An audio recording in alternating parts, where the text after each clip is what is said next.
Thank you. Thanks, David, and thanks for having us up here.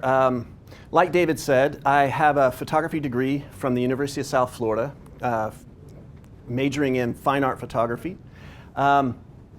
But the reason I went there is because I was fairly well self-trained, and I actually started teaching photography in 1982. I didn't graduate from the University of South Florida until 1987. I lived in Belgium. We moved over there, and I started teaching photography in the Community Arts Center Photo Lab there in Shape, Belgium. And I started with black and white and color darkroom, black and white film processing, studio lighting, and camera work. So, and I just always really had fun with a camera. In 1980, I bought my first 35mm camera, and it's been downhill since then. I got the camera, and I realized that I wanted to be a photographer, and that was all I wanted to be. And it took a little bit of convincing for my parents. I was for a while at the College of Charleston in Charleston, South Carolina, studying architectural history of all things, but it was a fine arts degree, and it actually helped me because all those credits did transfer into what I was majoring in. Now, you all unfortunately know what it's like to go through a disaster. Well, after graduating from school, I spent 5 years as a photographer's assistant, and I was working on a textbook for the Red Cross when Andrew went across South Florida. So all the Red Cross photographers went south, and they asked me and said, hey, you know, you were working on the project, you were doing a couple photos, did a good job, do you want to finish the book? And I said, sure. So I finished that book, and about halfway through they said, well, do you want to do the cover? And I said, absolutely. So I got the cover and finished that first book, and it's been 25 textbooks and half a dozen annual reports that I've done. I was very fortunate in the fact that being a freelance photographer, I could take a lot of time and be a Mr. Mom for about 15 years. So we have 2 sons that are just now becoming of age, and they can take care of themselves, so I can go back more full-time. And actually just yesterday, I signed a contract to be the primary photographer with a new store down in Fredericksburg called Silk's Vintage Lingerie and Photography, and I'm going to be their pinup and boudoir photographer. So that is something that I never thought I would be doing. Whenever I was assisting photographers, I would always tell them I don't like working with people. I'm going to be a stock photographer. I'm going to go out and take the beautiful postcard photos. You guys can deal with all the people. But as I found, and I'll talk a little bit more about, I find that photography will teach you what you're good at.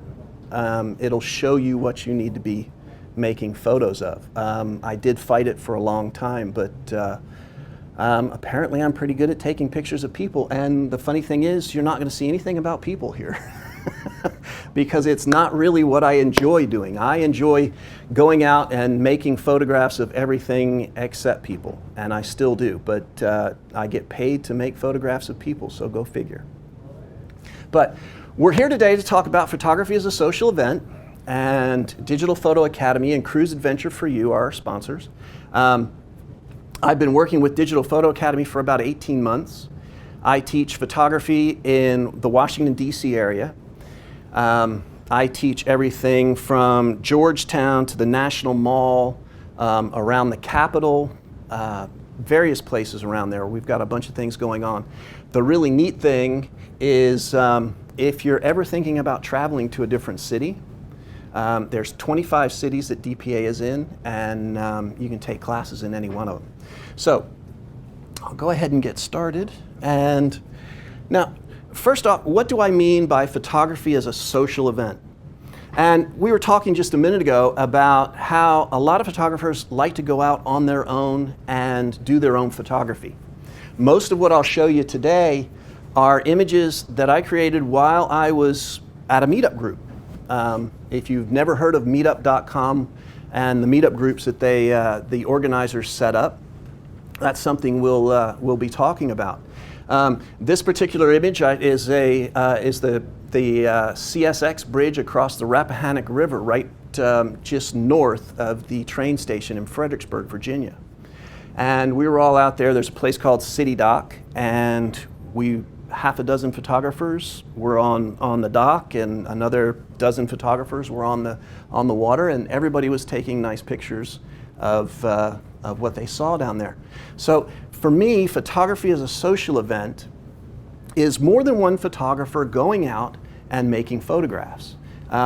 You can do it with a huge group. We had it was a couple of years ago. We set up in February to make photographs at National Airport, and it happened that the night that we were going to do this, it was 17 degrees.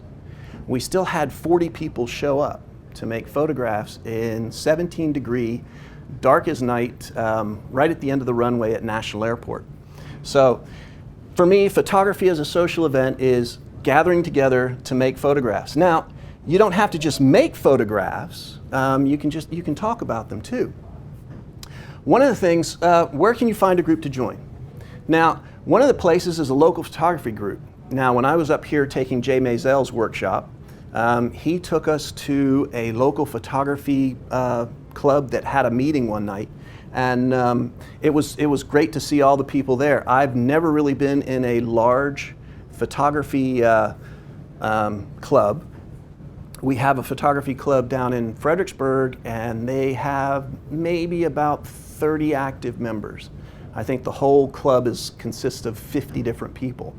But the Fredericksburg Photography Club, there's a lot of good people in there. We have a good time talking about photography. And I'm going to show you a few pictures. They asked me to do a presentation on backlighting. And this is one of the ones that I talked about during that. My son's in high school, and he runs track. And there was a big track meet.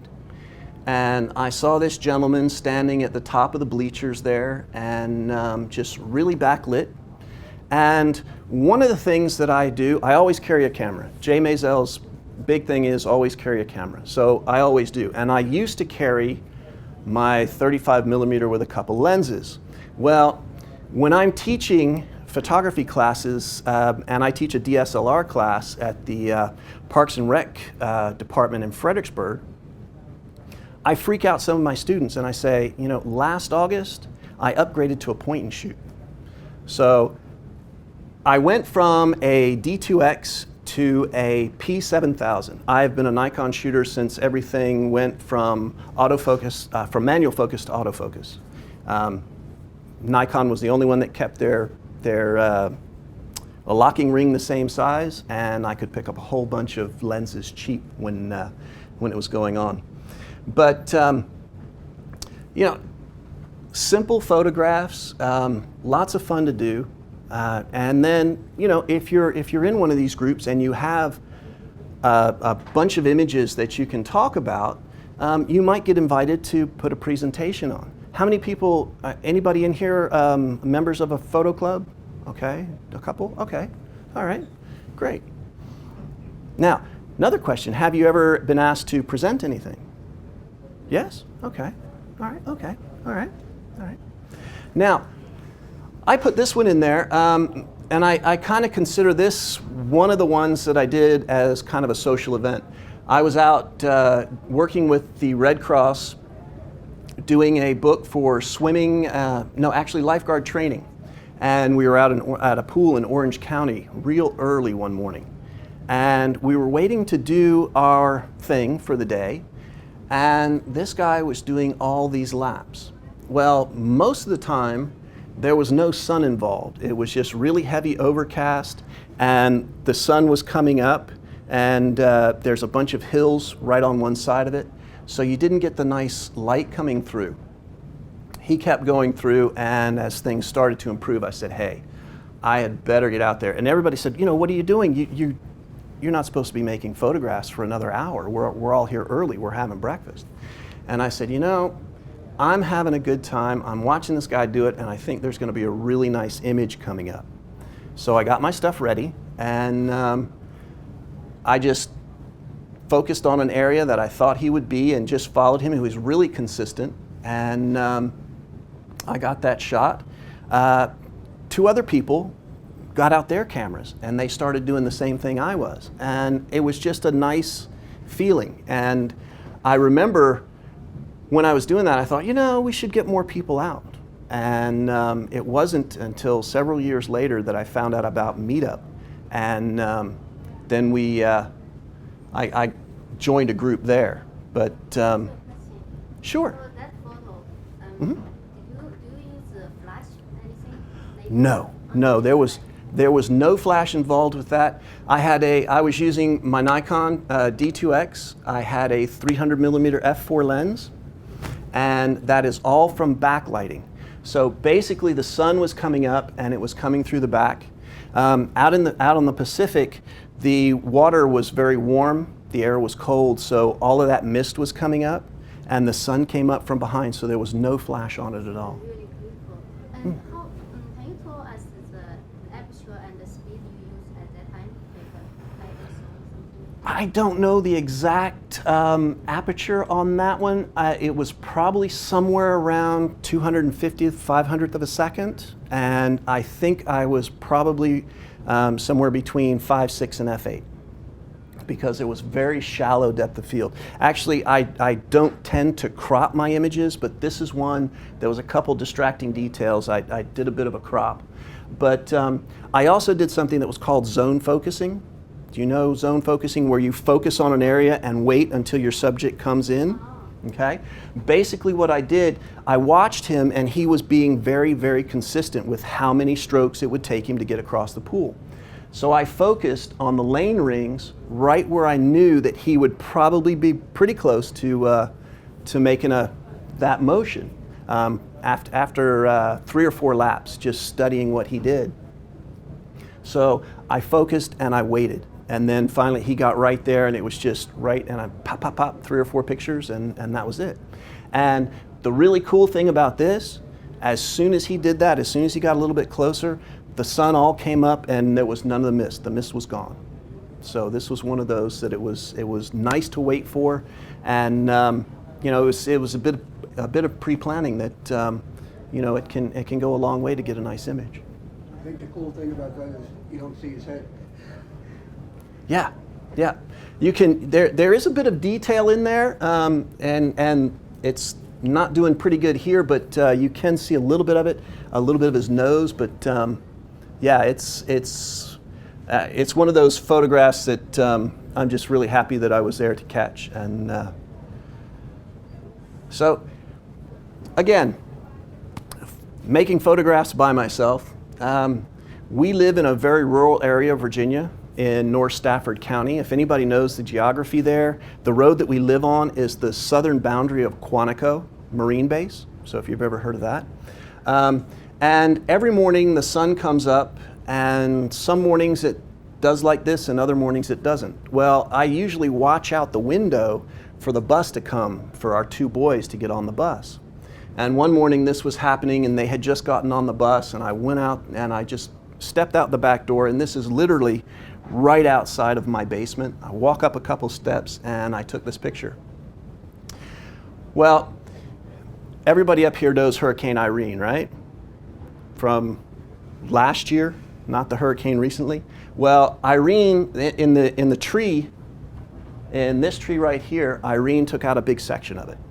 So I originally shot this horizontally, and I didn't like how it was, but I only had one shot at it. As soon as I went to take another photograph, turned it vertical, the whole scene had changed. There was no more rays of light and everything. And one of the things that I do to make sure that I can just grab a camera is I walk around with my cameras on aperture priority. Okay, so I have them pretty much dialed in. They're usually on aperture priority with 2/3 of a stop dialed down so it doesn't overexpose. I would much rather have my images slightly underexposed so they saturate the colors than overexposed and get them washed out. So I had to crop this in, and like I say, usually I don't really like to crop my images, but this was one that there was no chance of making another one. Now, I get bored. I get bored a lot. one of my favorite stories to tell is one day I was really bored and I went into my basement and started playing with matches. Now everybody tends to think, well, this story isn't going to end very well. It actually does. The photograph that I eventually got with matches bursting into flames was used on the cover of a book. So that was a nice ending to a story. But with this one, I have a bunch of friends who were talking about making photos of smoke. And a lot of people have seen a demonstration about how you photograph the smoke against a black background, you invert it in Photoshop, and then you put some colors in there to give it a little colorized effect. Well, I did a couple of those and I said, you know what, it's just not really what I want to do. There's got to be a better way. So I decided, okay, I'm going to not just have the main set of smoke, I'm going to have a fog machine. So I have a little fog machine that I got one Halloween.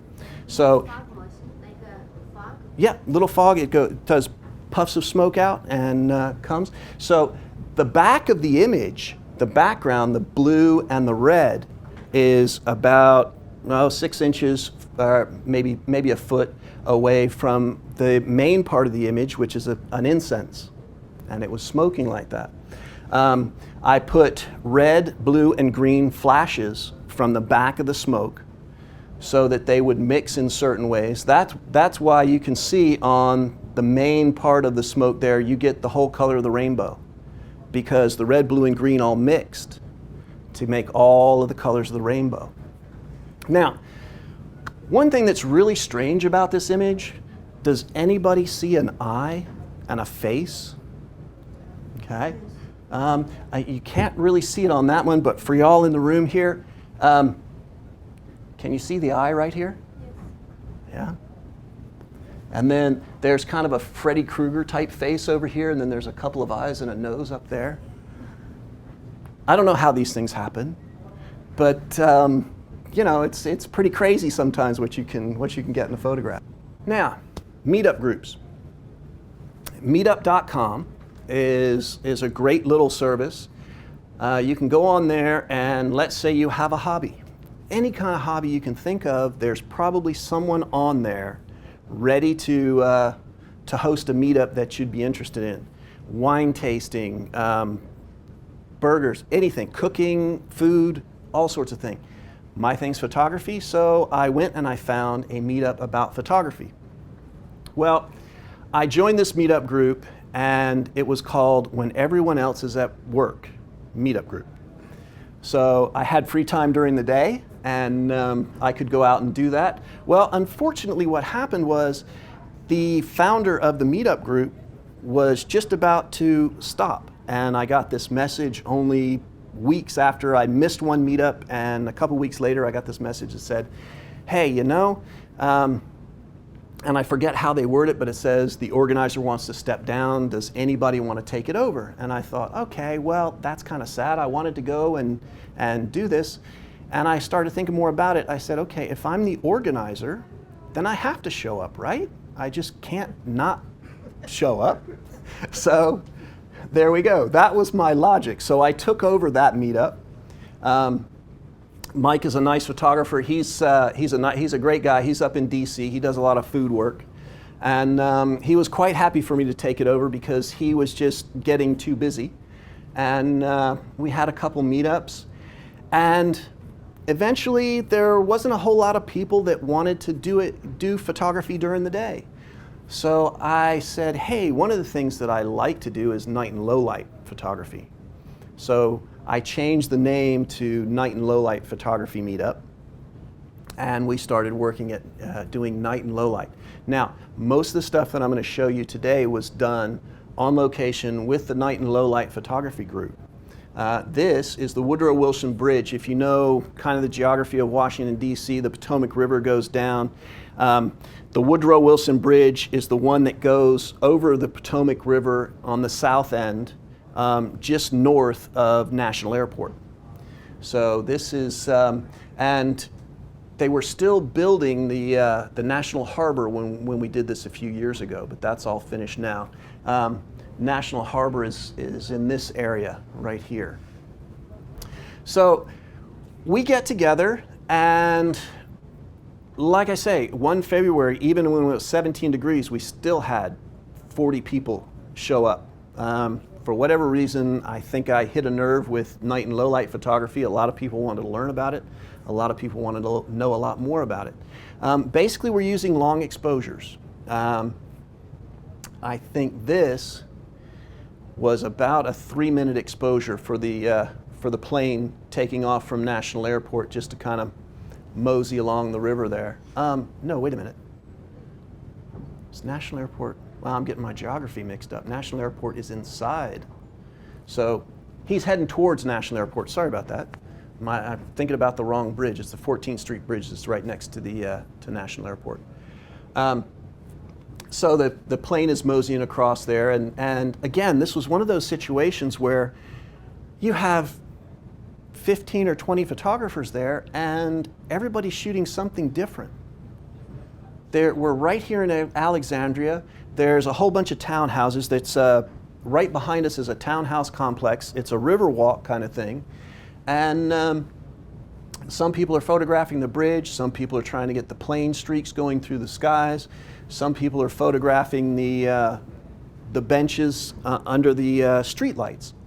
So again, we get together and everybody has interest that they want to photograph. And the great thing about the meetup, and something that I've always encouraged about it, is everybody helps everybody else. If somebody has a question and you can answer it, help them out.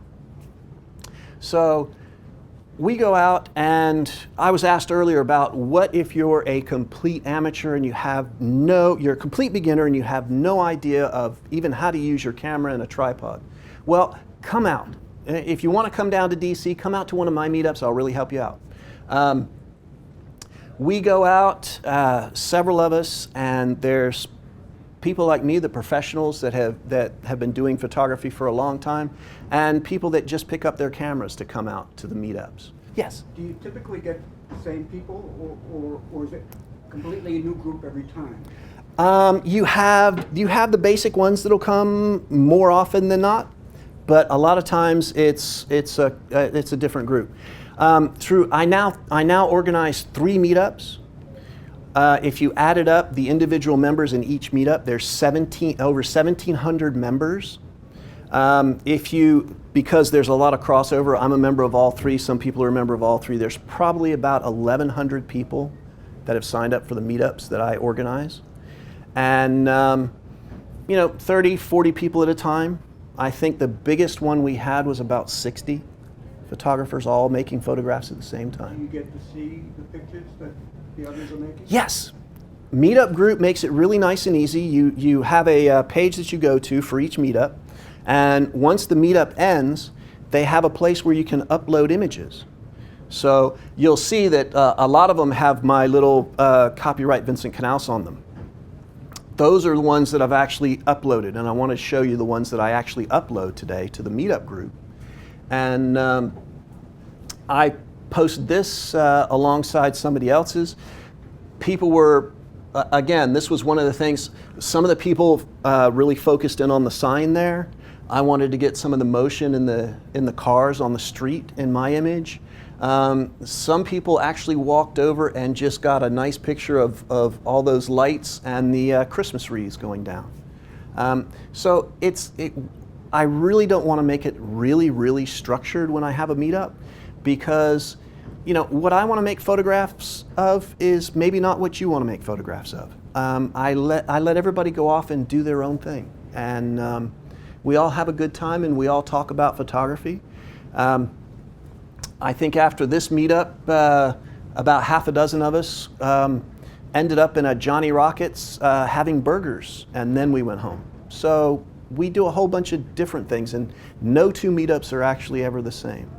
And I don't think I've ever gone to many of the meetups where it was just the same people all the time. There's always a few coming in, a few new people interested. It's really interesting with the meetups. Usually when I post a meetup, I get about 4 or 5 new members, and just because the meetups are advertised in a certain way, and if you're a member of Meetup, you'll get a little email about a new meetup that's been posted. So this was one that we did right around Christmas time, and it was a very misty night. It was drizzling. The clouds were really low, and every time I looked up, I could just see the lights of the city reflecting on the bottom of the clouds. And I said, you know, I really, really want to catch that color. And I tried it a couple times, and it just didn't come out. It didn't come out the way I saw it. Didn't come out the way I wanted it to. So I just said, okay, I'm going to put it on daylight white balance and just see what happens. And this is what I got with daylight white balance. If you know where the Capitol is, there's a big reflecting pool in the front. It has a bit of ice and some water going through it. That's what kind of cuts up the different, makes the different layers going through there. But again, I was standing right there, and there were 3 or 4 people on this side and half a dozen other ones on that side, and we were all just having a good time, and I did 3 or 4 photos, got what I wanted, so I stepped back, and as soon as I stepped back, somebody took my spot. They wanted to get that exact same photograph. And I don't have a problem with that. It's you know, it's everybody's learning, everybody's having fun. So this is one that I did. One of the meetups that I've hosted for 2 years in a row, we're going to do the 3rd one next year, is called Celebrate the Summer Solstice. I was going to do a winter one, but it's a bit cold. Celebrate the Summer Solstice, basically we start an hour before sunset and we go all night until an hour after sunrise the next morning. So it's around Washington, D.C., around the Capitol. We generally start out at a nice meeting place. This year we started near the Washington Monument. We went down towards the Lincoln Memorial. We went around the city. We ended up near dawn at the U.S. Capitol, and we finished up the day at the National Museum of, I want to call it American Indian, but I think it's the Native Americans, National Museum of the Native Americans. And like I say, this is maybe about 20 minutes before dawn.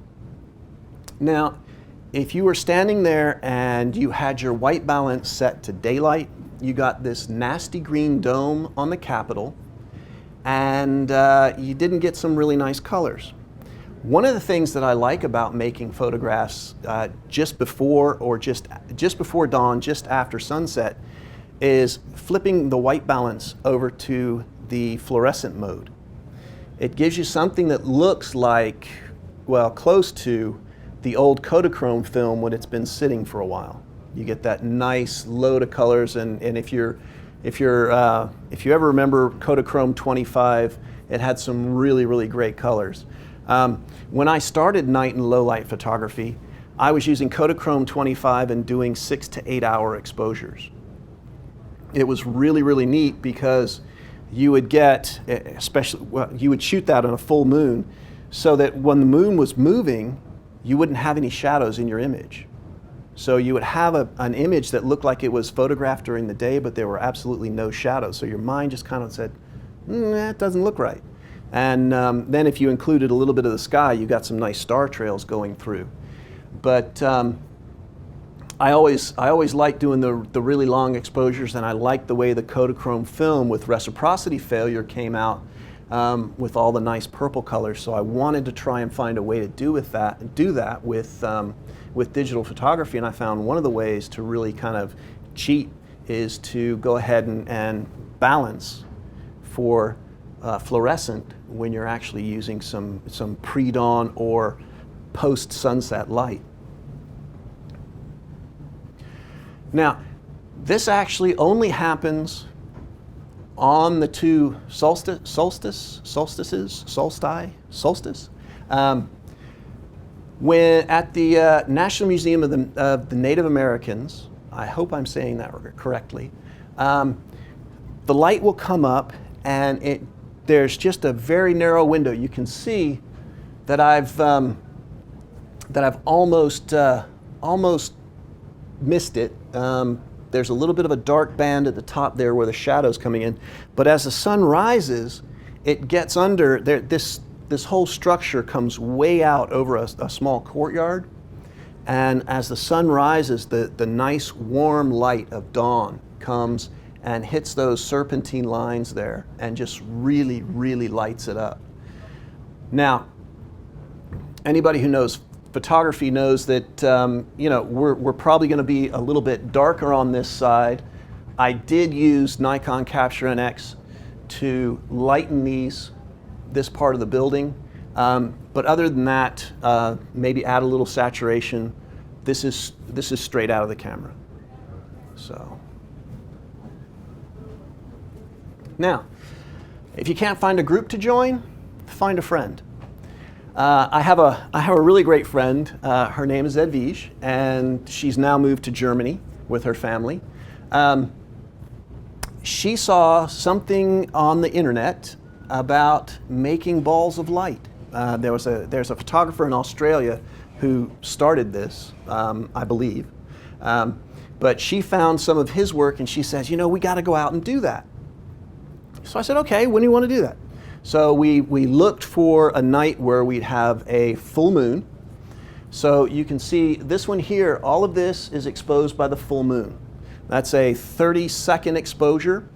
And basically the way you make the ball of light is a little pen light with a little bit of diffusion on the end of it.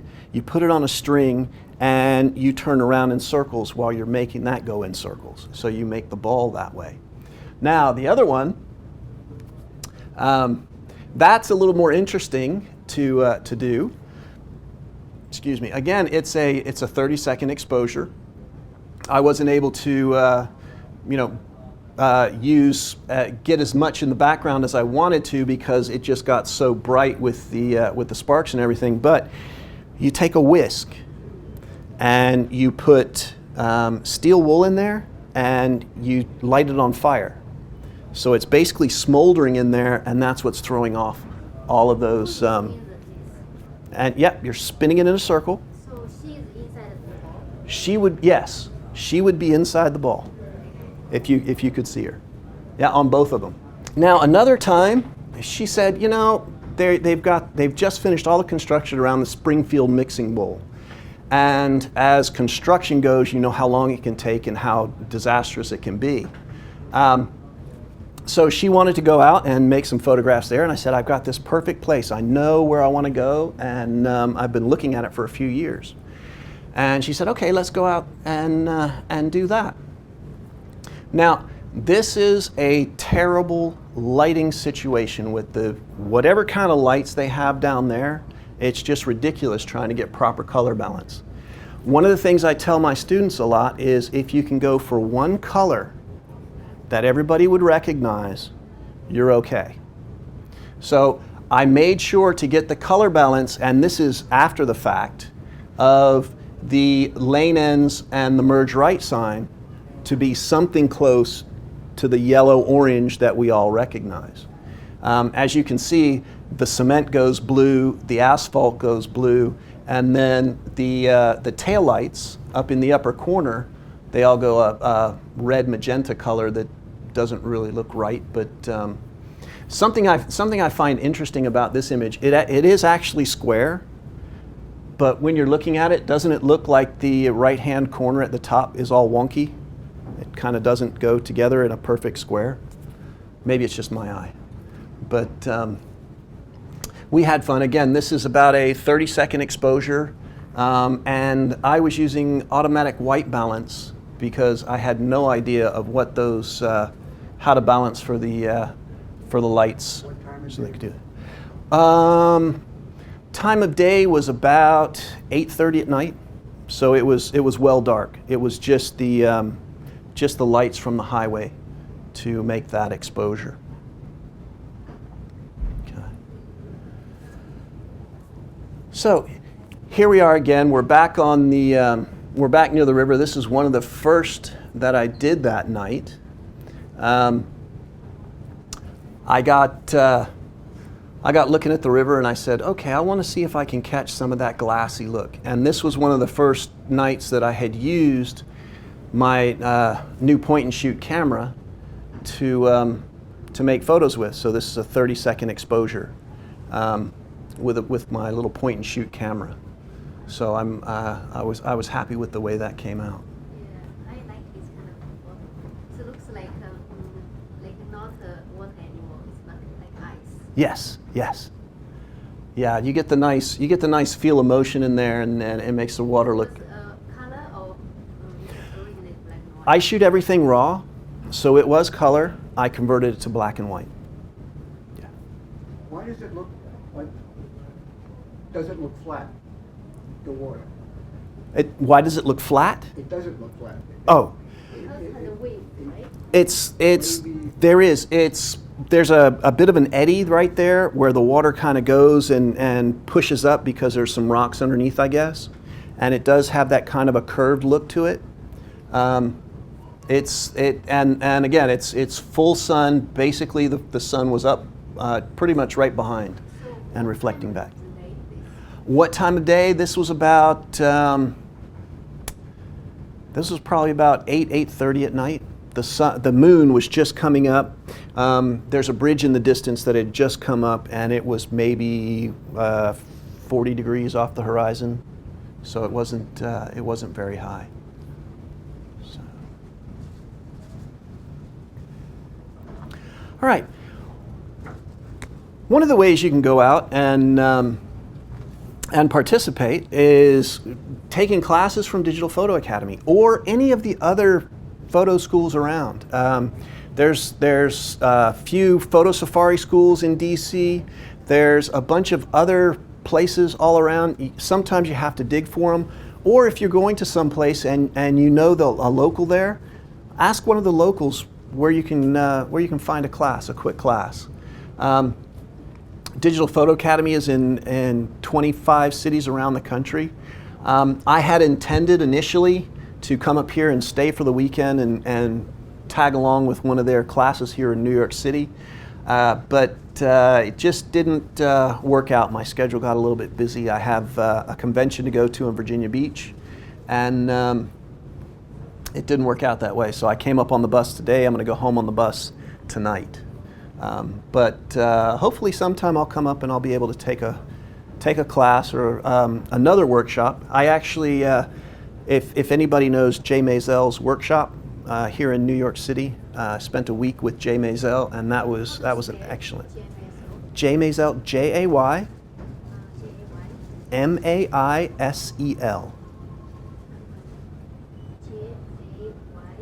Jaymaisel. And he has a studio down on the Bowery. I can't remember the exact address. I could probably walk there, but I don't remember his address. But he's still doing workshops. Okay. Now, often when I'm teaching, I don't make photos while I'm teaching. I consider myself when I'm teaching a class that I'm there for the students. But this was one of those instances where the colors were just really nice. Everybody was making photographs. Nobody was asking me questions. So I figured, okay, it's all right. And I made a photograph with my point and shoot. And I'm really impressed with my little camera. I like it a lot. But this is right at the C&O Canal in Georgetown. They have several bridges that you can cross. And the sun is setting pretty much directly. You're looking directly west, and that's the way the canal is pointing. So at that point, the Potomac River is kind of curved, and it's heading due west out to Harper's Ferry is where it ends up. Okay. And a couple of the other photographs that I've made around DC. I like to get into just details. I don't know why. I shoot a lot of the doorknobs and door knockers. I really started doing a lot of photographs of those. My wife is from the West Country of England. She's from Gloucestershire, a small town, small town called Tetbury. And I walk around there a lot, and they have some really interesting doorknobs and door knockers. And I was blown away by some of them. Some of them are very intricate, and some of them look like they're really, really old. And I think this is a set of doors in Georgetown, and of course you see the Lincoln Memorial there. So, and something else too. They do have rules on the National Mall about using a tripod. Okay, now a lot of times it depends on who you're talking to. Sometimes you can go up there and they're very nice. One thing to keep in mind, if it's very, very busy, you're not going to be able to use a tripod up here in the Lincoln Memorial or around the outside of it. It's more of a safety thing. But if you go up there, this is actually just after dawn, and it's on, again, either it's on the equinox that this happens, where the sun comes, not the equinox, it's on the solstice, where the sun comes straight in and just lights up Mr. Lincoln like nobody's business. And it's really nice. So if you're up there around the middle of June or the middle of December, or down there, actually I'm north, that's a good time to go there, because the light just comes streaming in just after dawn.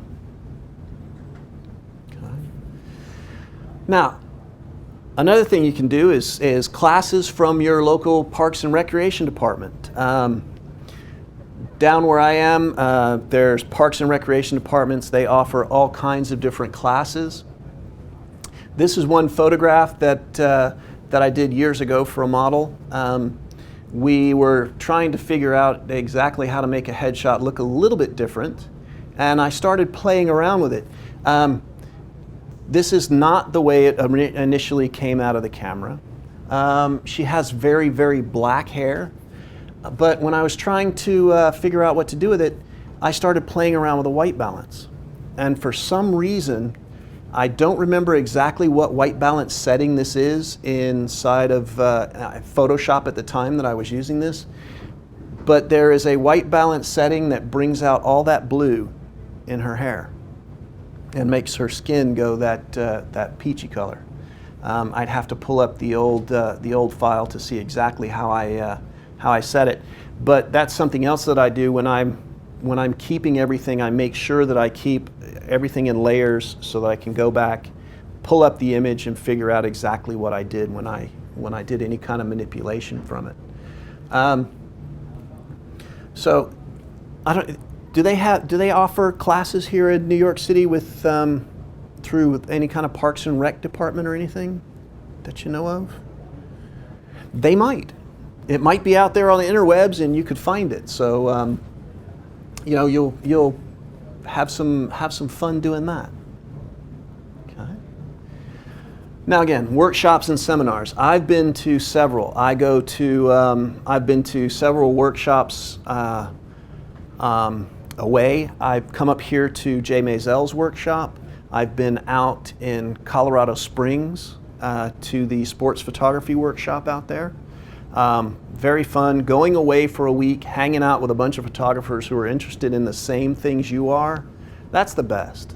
You know, that's just, so a lot of times you can find different workshops for whatever you're interested in. And I highly recommend, if you just want to have a good time, you know, go out to a workshop and you'll meet people. I still keep in touch with some of the people that I've met at workshops and seminars.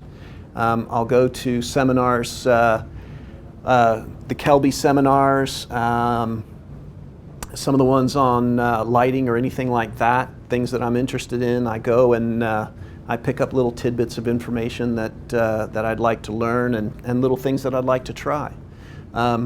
You're never too old to learn. You'll never see it all. So just have a good time and find some things that you're interested in, that you want to make some photographs of, and you know, there's got to be a workshop out there or seminar that you can go to. All right. Now here's the fun one. Take a cruise.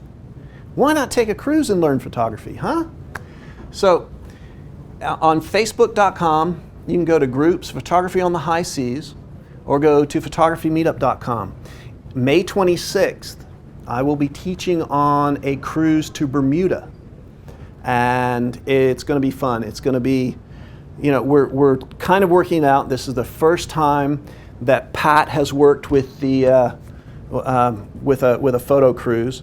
Pat Solstice is here from Cruise Adventure for You, and she's happy to answer any questions about the cruise. This is actually going to be leaving here in New York City, so you don't have to travel up here. It's going to be leaving right from the docks here, and we're going to be spending 2 days at sea, and then we're going to have 3 days in Bermuda, and then we're going to be spending about a day and a half coming back.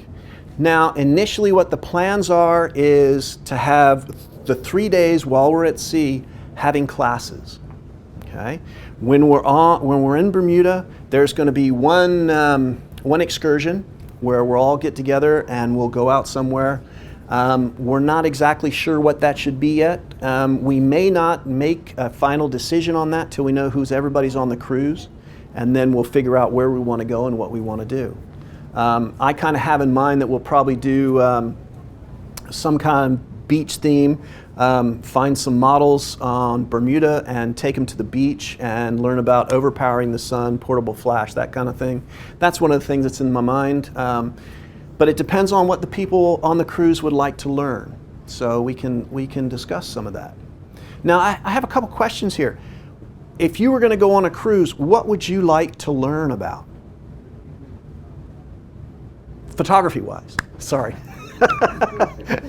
I can answer a lot of questions, but if I leave it too wide open, it's going to be too much. How many people would like to learn about portable flash and overpowering the sun? Anybody? Okay, there we go. All right. Okay. How about working with models, posing models on the beach? Okay. All right. Anything else? Or how about just a meetup going with you? Just a meetup going with me to see what I do. And we could do that too. You know, we're open to ideas here. And again, this is the first one we've done. It's going to be only the 4th voyage of a brand new ship for Norwegian Cruise Lines, the Norwegian Breakaway. And it's a beautiful ship. I just saw the new brochure they have out for it. Is this cruise only for photographers? No, we're going to be a small subset of the whole cruise. I think it's what, 4,200 people? It's like 4,200 people. So we're, depending upon how many cabins we can sell, we'll have 20, 50, 100 if we can. So and just to keep an eye on it, for every 20 to 25 students we get, we'll add another instructor. So right now I'm the primary instructor. We have another, sorry about that sound. We have another instructor who will come on when we get 40 to 50, and then we'll keep adding. So you're not going to be in a whole, I'm not going to be one instructor for 100 people. I can't do that. It's just not the way I'm built for. I'm not a crowd person. I'm really not a public speaker. I tend to run away from these things, but I get myself in this situation, so I have to do these. But there's going to be a lot of one-on-one time with the instructors. And like I say, we're just not going to be a huge group going all over the place. I can honestly say that I have never been on a cruise before, except on a Independence Day cruise when my dad was in the Navy. And that's going to be totally different from this. So I'm looking forward to it. We're talking about it. We're getting a lot of good ideas. And there should be a lot of interesting composition.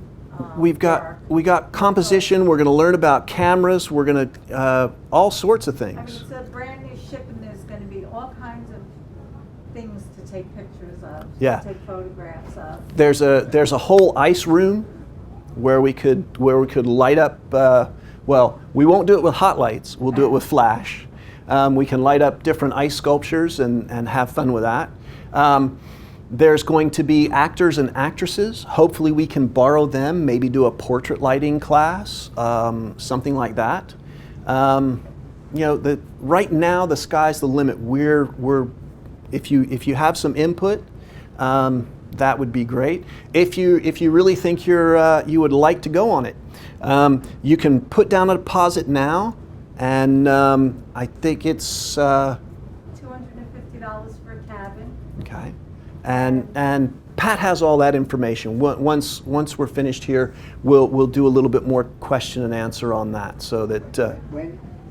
this is May 26th. It's leaving the Sunday before Memorial Day, and it's for a week. It leaves Sunday evening and gets back Sunday morning.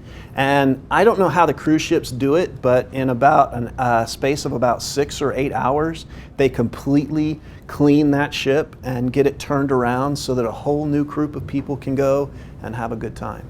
So we're going to spend 3 days in Bermuda. I've never been to Bermuda. I was born in Key West. There. You have? Yeah, I Yeah. also took a cruise there. Okay. Very beautiful. Very beautiful. So if you have a group of photographers, and every time when they when they stop in like a little town, every day they stop in different place. Okay. You can walk out and go to the island and go to different excursion. And there's a lot of beautiful place, and you can bring the whole group out to the pictures. Yeah, I've heard it's a really beautiful island. I'm from Key West in the Florida Keys. As far as I'm concerned, most every island is beautiful.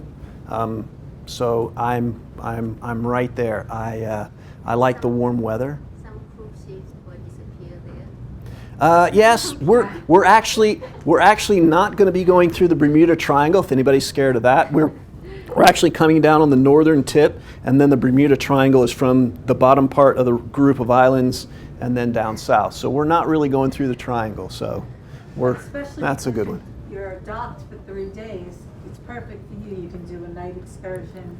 You can take a. We you wanna can- do yeah. low light. Mm-hmm. The low light is very good. If you can do one on the cruise ship during the night. You shoot in water or maybe something. That's one of the things. One of the images that I have in my mind that I want to try to get is the rails of the ship, some of the deck and the rails of the ship, and then 30-second exposure and just having the ocean just go nice and glassy with the shining moon. So I'm going to try it. I don't know if you can do it, but I hear with these new ships, they have it down so that you barely feel the engines doing anything. And I mean, these are big ships. If you go to the photography on the high seas, there's a photograph of the bow of the ship when they're putting it together. And this is just a massive undertaking. The problem is the ship always travel during the night. They travel very fast during the night, and during the day they park in somewhere and you can go out. Ah. Yeah. Well, with this cruise, we're going to do 2 straight days to the island. We're going to stay for 3 days in the same place, and then we're going to do a day and a half back. So we'll have plenty of time. Stephen, the other photographer who will be going with us, if the group gets big enough, he is actually from Bermuda, and he's talking about renting mopeds and doing all these other things. So I'm really looking forward to that. Okay. So here's a little bit of a brochure. Sure. Question? Yeah. Yeah, I was wondering if there are meetup groups that go to other places for a weekend. Was there only one? There are. I have heard of. There is one photographer that a friend of mine, Tom Finzel, down in the Washington D.C. area, who has a meetup group called the High Dynamic Rangers, and they go out and do a bunch of HDR photography. They will go. There's a silk mill in Pennsylvania. They come up to the penitentiary in Philadelphia, where Capone used to be, and he travels a lot. I tend not to with my groups, but some of that may change. Most of the time I'm out. We go out, we pick a spot to go to, and then we come back. Well, once again, thank you very much. Thank you. All right. Thank you very much. Have a good day. For more information, please visit us online, give us a call, or stop by our New York City Superstore. You can also connect with us on the web.